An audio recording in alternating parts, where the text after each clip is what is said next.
Hi friends, இன்னைக்கு ஒரு பரபரப்பான அரசியல் விஷயம் பத்தி பேச போறோம். தளபதி விஜய் 1000 கோடி ரூபாய் சம்பளத்தை விட்டுட்டு அரசியலுக்கு வந்திருக்காருன்னு ஆதவ் அர்ஜுனா பேசினாரு.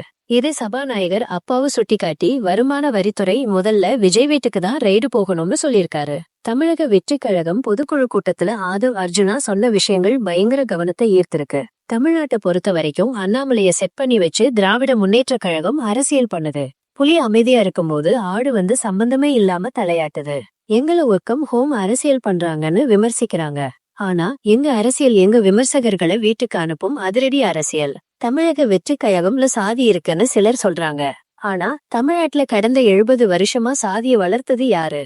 இது எல்லாருக்கும் தெரியும். எம்ஜிஆரும் இதே கழகத்துலதான் வேலை பார்த்துட்டு 20 வருஷம் கழிச்சு உண்மை தெரிஞ்சதும் வெளியே வந்துட்டாரு.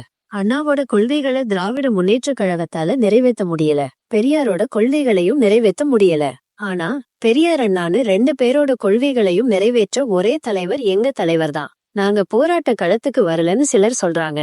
2 மாசம் பொறுத்திருங்க. எங்க போராட்டம் எந்த அளவுக்கு வீரியமானதுன்னு உங்களுக்கு தெரியும். திராவிட முன்னேற்ற கழகம் கூட்டணியில இருந்த மறுமலர்ச்சி திராவிட முன்னேற்ற கழகத்தை எப்படி காலி பண்ணாங்கன்னு தெரியுமா? வெறும் 6 தொகுதிகளை கொடுத்துட்டு திராவிட முன்னேற்ற கழகம் தன்னோட சின்னத்தை வச்சது. இன்னைக்கு மறுமலர்ச்சி திராவிட முன்னேற்ற கழகத்துக்குன்னு தனி எம்எல்ஏக்கள் கிடையாது.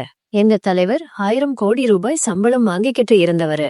அவரு பணம் சம்பாதிக்க அரசியலுக்கு வருவாரா? கேள்வி எழுப்பினார் ஆதவ் அர்ஜுனா.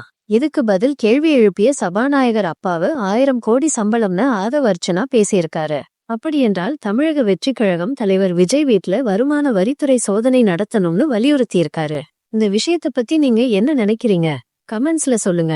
இந்த வீடியோ உங்களுக்கு பிடிச்சிருந்தா லைக் பண்ணுங்க, சப்ஸ்கிரைப் பண்ணுங்க. நன்றி.